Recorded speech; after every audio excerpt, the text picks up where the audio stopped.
వందే మాతరం. నేను మీ జర్నలిస్ట్ నవత.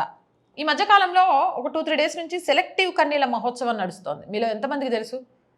సిగ్గనిపిస్తలేదా వాళ్ళకు అనిపిస్తోంది. పహల్గామా ఘటన జరిగినప్పుడు మనందరం చూసాం, నిమిషబ్దం, ఎవ్వరూ మాట్లాడలేదు. ఢిల్లీ ఘటన జరిగినప్పుడు ముందు ఫ్యాక్ట్స్ రావాలి అన్నారు.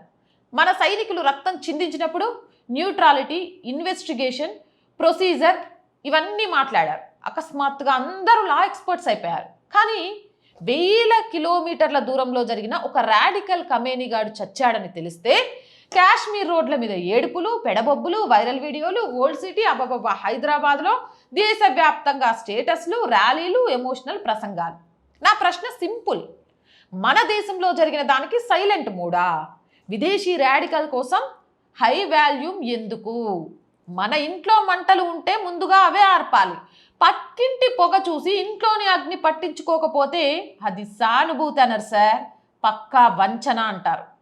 హిజాబ్ సరిగ్గా వేసుకోలేదని ఒక అమ్మాయిని చంపేసిన అరాచక వ్యవస్థ, సొంత ముస్లిం ప్రజలని 30,000 మందిని ఊచకోత కోసిన ఛాందస్సవాదం, వీటికి ఇక్కడ సపోర్ట్ చేస్తూ ర్యాలీలు తీస్తున్నారంటే మీ హృదయం ఇంపోర్టు చేసుకున్నారా, లేక మీ ఎజెండానే అంత రాడికల్గా ఉందా? ఇక్కడ ఎవరి మతం విషయం కాదు, ఇది ప్రాధాన్యత విషయం, ఇది విలువల విషయం. మన నేలపై జరుగుతున్నప్పుడు వెయిట్ ఫర్ పూర్తి వివరాలు. విదేశీ విషయానికి వస్తే ఇది మన హృదయం. హృదయం జియోగ్రఫీని బట్టి మారుతుందా సార్, లేక ఐడెంటిటీని బట్టి, మతాన్ని బట్టి యాక్టివేట్ అవుతుందా? మన దేశంలో ఒక తల్లి తన కొడుకును కోల్పోతే ఆమె కన్నీళ్ళు ట్రెండ్ కావు. కానీ విదేశీ ఉగ్రవాద మైండ్ సెట్ ఉన్నవాడు చస్తే అది వెంటనే వైరల్ అవుతుంది. ఇది బాధ కాదు, ఇది ప్రాధాన్యతల అసమతుల్యత. దుబాయ్ లాంటి రిచెస్ట్ సిటీలే ఇరాన్ మిసైల్స్కి వణికిపోతుంటే పాకిస్తాన్ వేల మిసైల్స్ వేసిన ఒక్క డ్రోన్ కూడా రానివ్వని మన భారత్ పవర్ చూడండి. ప్రభుత్వం ముందే హెచ్చరించినా వినకుండా ఇరాన్లో ఉండి ప్రాణాల మీదకి రాగానే కాపాడండి మోదీ అని ఏడుస్తూ ఇండియాకు వచ్చి ఏసీ బస్సు లేదని తిట్టే ఈ కృతజ్ఞత లేని వెధవల గురించి. మనల్ని కాపాడండి అనడం సులువు, కానీ బాధ్యత అనే పదం కూడా ఉంటుంది. దేశం ముందుగా, సౌకర్యాలు తర్వాత. మన దేశంపై జరిగిన ఘటనలపై స్పందించలేక విదేశీ రాజకీయాలపై మాత్రమే గలం పెంచితే అది బ్రదర్హుడ్ కాదు, అది సెలెక్టివ్ ఎమోషనల్. నా చివరి ప్రశ్న ఏంటంటే, మన దేశం బాధపడుతున్నప్పుడు నువ్వెక్కడ నిలబడ్డావు?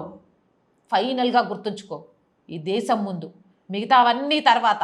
సెలెక్టివ్ కన్నీళ్లతో నైతికత నిరూపించలేరు. దేశం మీద ప్రేమ ఉంటే ముందు ఇక్కడ చూపించండి, ఆ తర్వాత మొసలి కన్నీరు కాలుద్దురు. కానీ నేను చెప్పింది నిజమా కాదా?